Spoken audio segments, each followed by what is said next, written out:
Hello, good people. I am so aku to bring you this interview with Patrick Smith, the hilarious and super talented, known as Paper Pat online, with almost Mhm. 900,000 followers on TikTok and over 45,000 on Instagram.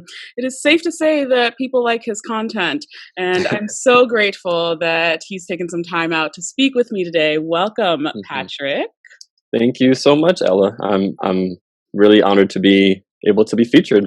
I am honored Thank to you. speak to you. Yeah, I swear. As a former English teacher in Japan, um, Mhm. I think I've liked every single one of your reels because I'm just like, yup, yup, yup, Can that. relate to every single one. Oh my god, I literally cannot. But Mhm. let's start at the beginning, right? So, tell us about where you're from. I know you're from the Midwest, from Flint, Michigan. Tell us a little Correct. bit about your background, and then sort of, yeah, how you got to where you are now.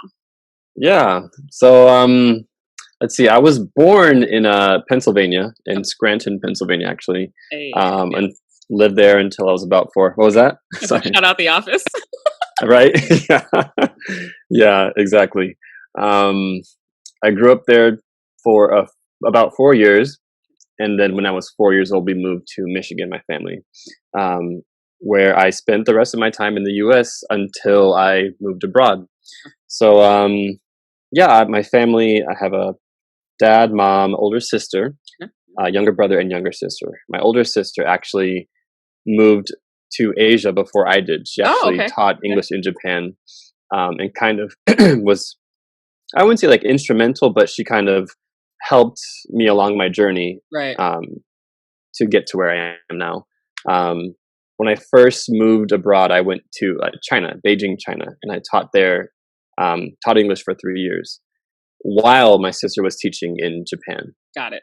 Um, she was teaching in a city in the north of Japan called Sendai. Yep. And so while I was in China, I was able to take a few trips to go and visit her. Mhm. And I'd always kind of been interested in Japan. Back during my college years, I think it was maybe my senior year of high school. That was when it first began, that interest in Asia Yeah. in general, but more specifically Japan. And so, yeah, I ended up taking a short trip to China during my college years Okay. because I was, I was wanting to take a trip to Japan. My school was offering like these different month-long trips to different countries to do like volunteer work. I did the And same. nice. Yeah, not Yeah. volunteer work, but we had a month-long program. So yeah, yeah. Okay, yeah.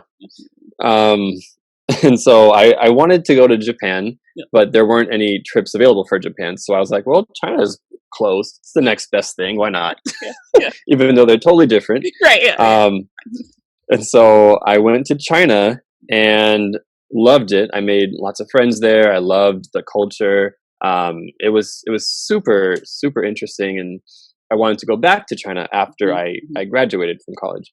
Um, all the while still wanting to at some point move to Japan. Like that was still in the back of my mind. Mhm. Mhm. Um, and so, long story short, I went to Beijing through a program that my school had available to teach.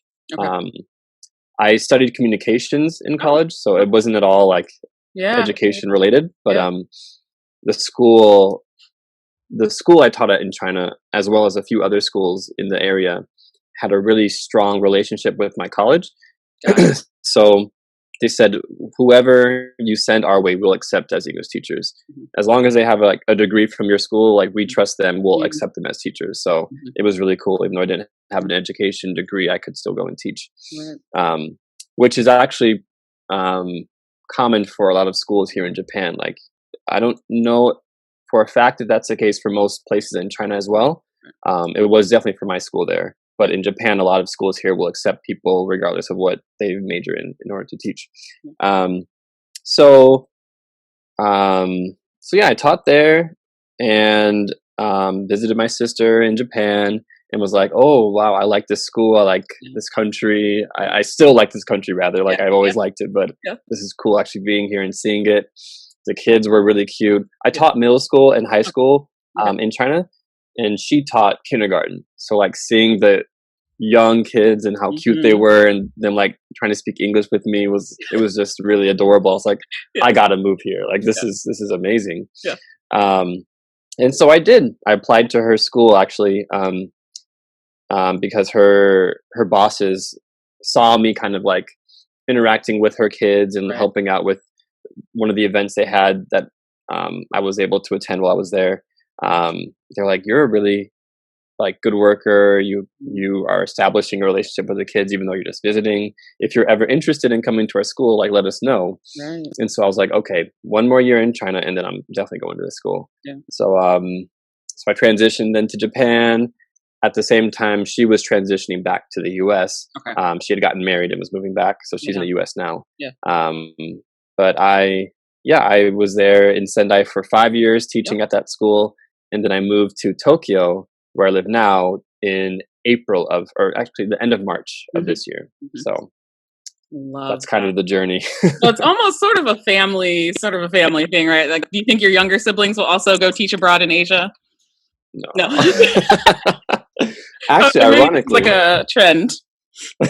My younger sister, she actually did do an internship at that school Nice. up in Sendai before I moved to Japan. Right. But she's not interested in living abroad. She's like, I put in my time, like I experienced the country, I'm good.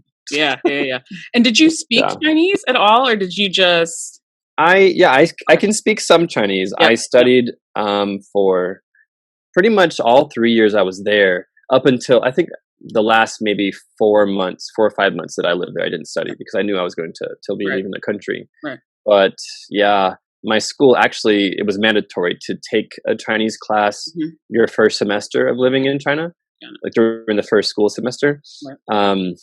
And so I just stuck with those classes the rest of the time I was there, up until I quit them to focus on getting ready to move to Japan. Yeah. So I can speak some. Yeah. Not a lot, but some. Yeah. No, I love that because I speak Japanese, Spanish sort of fluently, but then a little bit of Chinese and Korean. So I always love seeing us like speaking languages, living in these countries, being like, yeah, you didn't think that I knew what you were saying.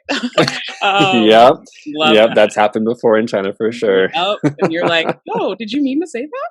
I love that that you were able to teach there. If anyone has any questions, I will definitely be putting links below on how to go teach English in Japan or even in China if you're interested. That is definitely, there are resources, tons of resources for it. So I'll definitely put those down below. What was it like living in Sendai and then moving to Tokyo? I saw your video. You sort of had a YouTube video about sort of moving from, and were you in the countryside in Sendai and then you moved to the city, or was it, you sort of said you were in like a newer apartment up in Sendai and now you're in Tokyo and it feels like different and things like that. So talk to us a little bit about that. Yeah. Basically, so Sendai does have a lot of like, a lot of the area in the city is like countryside, rice fields and stuff. I lived very close to my school, which was a pretty like, not like a big bustling like city type feel, but definitely not the countryside. There were lots of shops around, lots of places to go, like karaoke places nearby. Yeah, there was a lot there. So I wouldn't say that was countryside, but you drive for a little bit and before you know it, you're in the countryside, the rice fields, or driving through the rice fields themselves. But and I did have a pretty nice apartment it was newer. Actually, I was the first person to live in my actual apartment there. The complex had just been built. And so it was really nice. And it was like, I think it was 2 different rooms, a pretty spacious like living room area, and then the bedroom had a dryer. It was really nice. Dryer in Japan? Right? It was like it was made with the American English teachers in mind. You were living the life.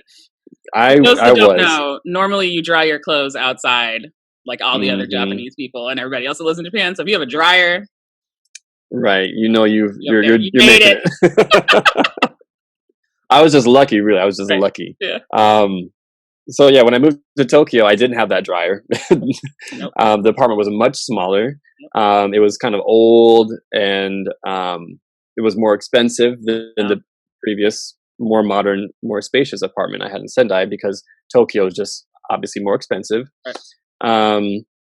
And then after a few months there, I was like, I can't do this anymore. Yeah. The toilets in Japan are usually like heated. The toilet seats are heated, and they have like a bidet, and it didn't Yeah. have that. Yeah. And I was like, I can't live like this. So I moved to my current apartment, which is about the same size, Yeah. but it's a little more modern and has more storage space. The other apartment didn't have like any storage, so I just had stuff everywhere. It was horrible. And the toilet does have a bidet and heat, so it's That's what nice. we want to hear. It's really a thing I miss in It's a Japan. game Yeah. changer. Yeah. It really is. I don't know what we're doing over here.